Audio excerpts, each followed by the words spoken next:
CBN Retrospectiva 2025.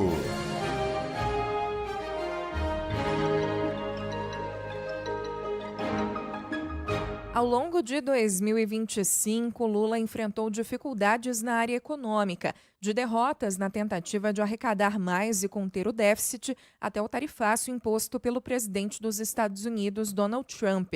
O Planalto ainda viu a crise nas estatais escalar com a grave situação dos Correios e não conseguiu baixar as taxas de juros ainda na casa dos 15%. Mas também tivemos boas notícias, como os recordes batidos pelo Ibovespa e a valorização do real frente ao dólar. No penúltimo ano do mandato, o presidente Lula precisou lidar com desgastes em diversas frentes da área econômica, do tarifaço imposto pelos Estados Unidos, passando pela grave crise nas estatais, as sucessivas derrotas na tentativa de arrecadar mais, somadas ao nó fiscal, até o embate permanente com o Banco Central, mesmo comandado pelo indicado Gabriel Galípolo. Para complementar, o orçamento deste ano só foi aprovado em abril, em um claro recado do Congresso desgastado com o governo, o que provocou um aperto nas contas públicas. Mas o maior impacto foi nas exportações de produtos brasileiros aos Estados Unidos, que sofreram com uma taxação de 40% no começo de agosto, o que provocou um prejuízo, principalmente para os setores de carne, café e frutas. E o governo demorou para conseguir abrir um canal de negociação com os Estados Unidos. Isso só ocorreu após um encontro entre Lula e Trump na Assembleia Geral da ONU em setembro. Os dois chegaram a conversar em 3 ocasiões e, em uma delas, Trump chegou a dizer que gostou de Lula e que até rolou uma química. Ele parece um cara muito legal, ele gosta de mim, eu gostei dele. E eu só faço negócio com gente que eu gosto. Quando eu não gosto deles, eu não faço. Quando eu não gosto, eu não gosto. Nós tivemos uma ótima química e isso é um bom sinal. Apesar disso, a negociação não foi fácil e Lula mandou muitos recados.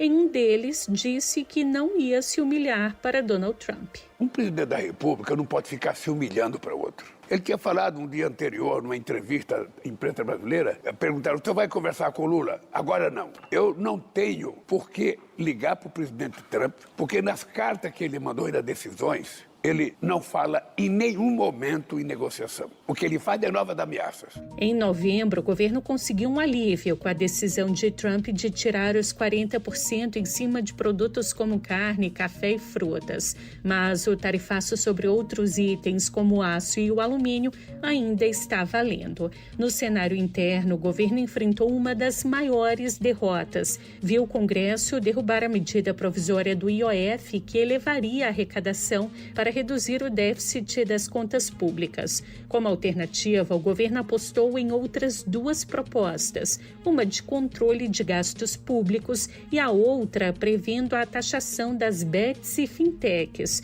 O projeto foi defendido por Lula com o discurso dos ricos contra os pobres. E é esse país que a gente manda um projeto de lei, depois de acordado no Congresso Nacional, para as pessoas que ganham acima de 600 mil, acima de 1 milhão, pagar uma merrequinha a mais, para que as fintechs paguem um pouquinho mais, para que a Bet pague um pouquinho mais, e que eles votam contra, porque esse dinheiro poderia ser para você fazer com que a gente tivesse um pouco mais de política de inclusão social. No cenário fiscal, apesar de ter sido indicado por Lula, o presidente do Banco Central, Gabriel Galípolo, que assumiu em janeiro, foi alvo de críticas constantes do governo por causa da taxa Selic ainda na casa dos 15%, o valor mais alto desde julho de 2006. Em novembro, coube a Galípolo defender a própria gestão. Todo mundo pode brigar com o Banco Central. O Banco Central que não pode brigar com os dados. O Banco Central não pode brigar com os dados. Talvez, de todas as instituições públicas que existem, o Banco Central seja aquele que tem um objetivo mais claro de todos, né? Porque a gente tem uma meta que é absolutamente exposta e explícita do ponto de vista numérico, que é a meta de inflação. Ao longo de 2025, Lula ainda viu a crise das estatais se intensificar, especialmente puxada pelo rombo de mais de 6 bilhões de reais dos Correios. A empresa chegou a recorrer a um empréstimo de 20 bilhões de reais, mas a operação foi barrada pelo Tesouro por causa da alta taxa de juros cobrada. Apesar disso, o ministro da Fazenda, Fernando Haddad, afirmou que o governo não pretende vender as estatais. Não há como o Tesouro Nacional pensar em algo que não passe por um plano de reestruturação aprovado pelo Tesouro Nacional, que é de quem se pede o aval justamente para conseguir viabilizar financeiramente esse plano. Não vejo um debate dentro do governo sobre privatizar Correios. Não vejo isso acontecer da parte de nenhum ministro que tenha proposto isso.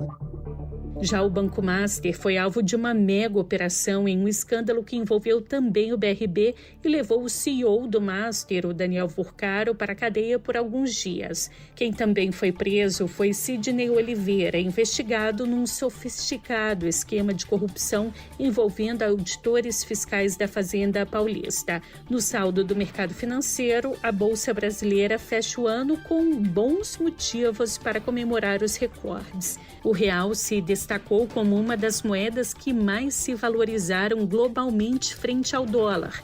E a notícia positiva para o governo foi a aprovação da isenção do imposto de renda para quem ganha até R$5 mil por mês. De Brasília, Isa Staciarini, retrospectiva CBN 2025.